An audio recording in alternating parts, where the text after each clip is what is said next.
بسم اللہ الرحمن الرحیم۔ شروع اللہ کے بابرکت نام سے جو بڑا ہی مہربان اور نہایت رحم کرنے والا ہے۔ مسائل جتنے بھی ہوں یاد رکھنا درود پاک پڑھنے سے ٹلتے رہیں گے۔ ناظرین، آج کا سوال ہے عشرہ مبشرہ کون تھے؟ ان کے نام بتائیے۔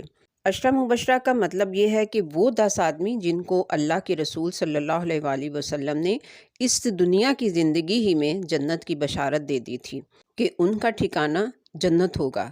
وہ 10 حضرات یہ ہیں: نمبر 1 حضرت ابو بکر صدیق رضی اللہ تعالیٰ عنہ، نمبر 2 حضرت عمر فاروق رضی اللہ تعالیٰ عنہ، نمبر 3 حضرت عثمان غنی رضی اللہ تعالیٰ عنہ، نمبر 4 حضرت علی المرتضیٰ رضی اللہ تعالیٰ عنہ، نمبر 5 حضرت طلحہ بن عبید رضی اللہ تعالیٰ عنہ، نمبر 6 حضرت زبیر بن العوام رضی اللہ تعالیٰ عنہ، نمبر 7 حضرت عبد الرحمن بن عوف رضی اللہ تعالیٰ عنہ، نمبر 8 حضرت سعد بن ابی وقاص رضی اللہ تعالیٰ عنہ، نمبر 9 حضرت سعید بن زید رضی اللہ تعالیٰ عنہ، نمبر 10 حضرت ابو عبیدہ الجراح رضی اللہ تعالیٰ عنہ۔